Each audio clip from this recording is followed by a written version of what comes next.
Ces derniers temps, c'est la saison, voire c'est une mode, je ne sais pas comment le prendre, sur les réseaux sociaux où...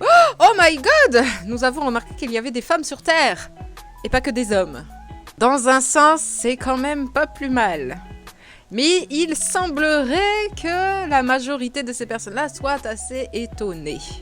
Tout à l'heure, je suis tombée sur un super reportage, n'empêche, c'était très intéressant, où on est étonné que les femmes soient dans des postpartum en dépression. D'ailleurs, quand on dit postpartum, on pense à dépression comme si c'était fatal, comme si c'était obligatoire, comme si c'était un mot qui allait ensemble en fait. Voilà, c'est pas dissocié. Postpartum égale forcément dépression, forcément baby blues, forcément une chute hormonale catastrophique et qui va nous... Oh oui, la chute hormonale, oui, d'accord, mais on n'est pas obligé de finir en dépression. Hein. Il y a des tas de mini-reportages, TikTok, mini-vidéos sur les réseaux sociaux où on est hyper... pro dans l'accompagnement du féminin, on se rend compte, on réalise que il faut aider les femmes en postpartum, il faut les soutenir, il faut ceci et tout, mais c'est génial. Par contre, ma question c'est, avant vous étiez où? Mais moi dans le vrai avant.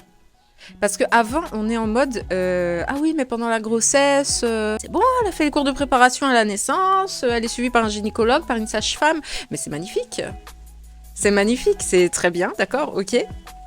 Et donc, moi je te parle de avant, encore avant, c'est là où je veux aller en fait. Moi je veux revenir au moment où les femmes, elles ont leurs règles, et voilà. Bah quoi, c'est des règles quoi. Quel intérêt de s'y intéresser? Qu'est-ce que ça peut m'apporter? Bah tout en fait. Tout, absolument tout. Non mais genre je vanne vraiment pas, tout quoi. Revenons aux bases, s'il vous plaît. Avant de venir s'intéresser aux femmes quand c'est trop tard, c'est là où je veux en venir. Avant de s'intéresser aux femmes quand c'est déjà trop tard, s'il vous plaît, intéressez-vous aux femmes quand c'est le moment de les faire s'intéresser à leur propre corps, à se reconscientiser entièrement, pour justement aller dans cette part de féminité-là, si un jour elles y ont accès, à devenir mères, à ce que leur corps se transforme, à ce qu'ils rentrent dans une évolution, etc. Pour que ça se passe bien, on fait un remake, et on revient au moment où, s'il vous plaît, elles ont leurs règles. Mesdames, mesdemoiselles et messieurs, je vous prie de bien vouloir intégrer que une femme a besoin de comprendre comment fonctionne son corps dès qu'elle est petite fille. Le corps d'une femme ne fonctionne pas comme celui d'un homme. Le corps d'une femme ne fonctionne pas comme celui d'un homme.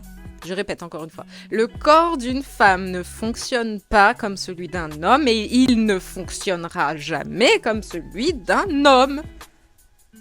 Ah bah bon Dieu.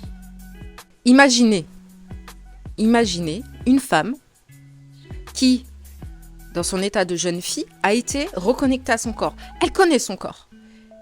Elle sait qu'elle a ses règles, quand, comment, de quelle façon. Elle sait comment son cycle marche. Elle a compris qu'elle avait 4 phases dans son cycle. Elle a compris qu'elle n'était pas un homme, qu'elle était une femme. Elle a compris comment se comporter avec elle-même, comment être en douceur avec elle-même. Elle a compris la puissance de son cycle aussi. Elle a compris tout ça. Elle sait tout ça. Elle sait. Imaginez maintenant que cette femme-là, elle devienne un jour enceinte. Elle va savoir s'écouter. Elle va savoir imposer. Elle va savoir ce qu'elle a besoin. Elle va savoir le dire. Elle va savoir l'exprimer. Parce que être reconnectée à son utérus, c'est savoir s'exprimer, mesdames. Elle va savoir vers qui aller pour obtenir les bonnes informations. Elle va savoir qu'il y a quelque chose qui cloche. Elle va savoir quelque chose qui ne cloche pas. Elle va savoir si tout va bien, si ça va pas bien, etc., etc. Les femmes savent très bien au fond d'elles ce qui va et ce qui ne va pas dans leur corps. Simplement, elles sont tellement déconnectées que ça ne capte plus en fait. Elles ne font pas attention. Elles ne sont pas habituées à ça. Imaginez cette femme reconnectée en postpartum. Elle va se reposer.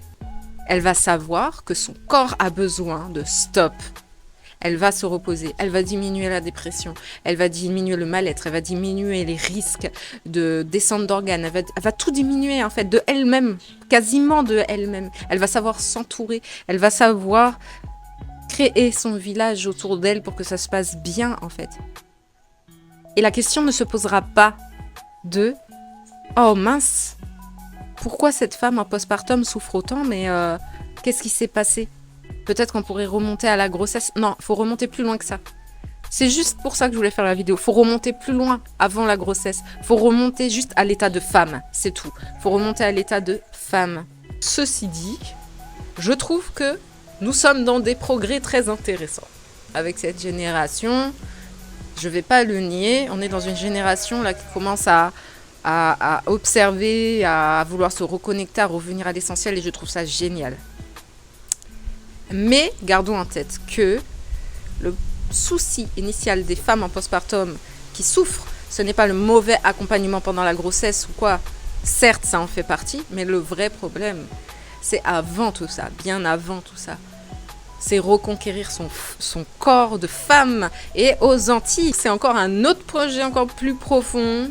Les femmes afro-descendantes caribéennes antillaises en postpartum, c'est encore plus compliqué, encore plus lourd. Reconnectez-vous à vos utérus, mesdames.